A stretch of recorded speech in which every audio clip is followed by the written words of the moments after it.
নমস্কার বন্ধুরা, কাজল হেসেলে সবাইকে স্বাগত। তো বন্ধুরা দেখো, আজ আমি নিয়ে চলে এসেছি একটা ইলিশ মাছের রেসিপি। তো ইলিশ মাছের রেসিপি বলতে ইলিশ মাছ ভাপা। তো এক একজন এক এক রকম করে, এক একজনের রান্নার ধরন এক এক রকম। তাই যাই হোক, আমি কিভাবে করছি সেটাই আমি তোমাদের দেখাবো। তো আজ আমি এই ইলিশ মাছ ভাপাটা থালার মধ্যে করলাম, সেটাই তোমাদেরকে দেখাবো। চলো দেখতে থাকো বন্ধুরা। এটা গরম গরম ভাতের সাথে এক ইলিশ মাছে একদম বাজি মাছ হয়ে যাবে। তো দেখো, 6-7 পিস মাছ নিয়ে নিয়েছি। মাছগুলো একটু মোটা মোটা পিস আর ডিমওয়ালা মাছ।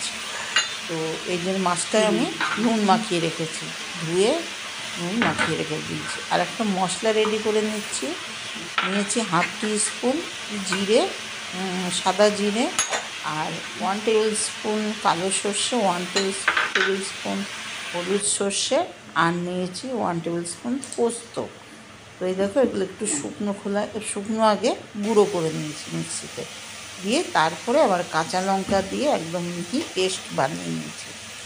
তো মিহি পেস্ট বানিয়ে নিলেও কি আছে, মানে সর্ষের একটা চোখলাটা থেকেই যায়। তো ওইটা অনেক সময় কি না সবার সহ্য হয় না, পেট গরম করে। তো ওর জন্য এইটাকে আমি একটু ছেঁকে নেব, এইভাবে ছাঁকনির সাহায্যে ছেঁকে নেব। আর এই মিক্সার গ্রাইন্ডারটা ধুয়ে অল্প জল দিয়ে এইভাবে ঘুরিয়ে ঘুরিয়ে চামচ দিয়ে ভালো করে মিহি পেস্টটা বের করে নেবো। আর ছাবাগুলো যেগুলো থাকবে সেগুলো ফেলে দেবো। তো সবার শরীর তো সমান না, অনেকেরই এই ছাঁকনি ছেঁকে নেওয়ার কারণে এটাই যে পেট গরম করে, শরীরটাও ঠিক লাগে না, অস্থির অস্থির করে। ওই জন্য সর্ষের চোখলা, তো ওই জন্য এটাকে আমি বের করে নিলাম। এই মিক্সার গ্রাইন্ডারটা ধুয়ে যতটুকু জল লাগবে দিয়ে তারপরে এটা বের করে এবার এই দেখো ফেলে দেবো। এই ছাঁকনি দিয়ে ছেঁকে নিয়ে এটাকে ফেলে দেবো এবার। তো ফেলে দিয়ে তারপরে এবার দেখো, এর মধ্যে আমি অ্যাড করছি 2 চামচ টক দই। 2 চামচ টক দই অ্যাড করছি, কেননা এর জন্য কিনা গ্রেভিটা একটু গাঢ় আর তেলে হবে। ওই জন্য আমি টক দই দিচ্ছি। এই যতই ভাপা হোক, গ্রেভিটা কিন্তু একটু একদম গাঢ় গাঢ় হয়ে যাবে। তো ওর জন্যই, আর স্বাদও আলাদা হবে। আর আমি এখানে শুধু সর্ষে আর পোস্ত দিয়েই করছি। আমার কাছে নারকেল নেই, তোমরা ইচ্ছা করলে নারকেল দিতে পারো, আর নারকেল দিলে পোস্তটা না দিলেও চলবে। তো আমি মাছে তো নুন মাখিয়ে রেখেছি, তা আমি আমার আন্দাজ মতো নুন দিলাম, দিয়ে দিলাম চিনি।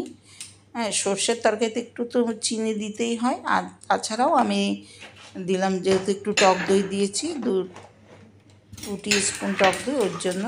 আর দিয়ে দিলাম 1/2 টিস্পুন লঙ্কা গুঁড়ো, এটা কালারের জন্য, আর ঝালটাও না হলে ভালো লাগবে না, ওর জন্য। তো এবার দেখো, এটাকে ভালো করে মিশিয়ে নিয়ে এর মধ্যে আমি ইলিশ মাছটা আমি এখানে দিয়ে দিচ্ছি। এ দেখো, ইলিশ মাছগুলো যাতে ডোবে মতো দিয়ে দিচ্ছি। তো এখন দেখছো কালারটা এরকম সাদা সাদা লাগছে, কিন্তু যখন রেডি হয়ে যাবে একদম ভাপে, তখন কিন্তু এর কালারটা অনেকটাই সুন্দর হবে।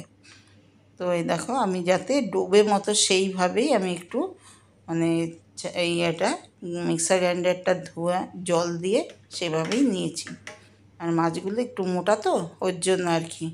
কিন্তু এইভাবেই দেখবে। আর ইলিশ মাছ হচ্ছে খুব নরম মাছ, বেশি সময় লাগে না, 10 মিনিটের মধ্যেই কিন্তু ইলিশ মাছ রান্না হয়ে যায়। কিন্তু এটা যেহেতু ভাপে দেবো, একটু সময় নেব। তো দেখো, রেডি করে নিলাম।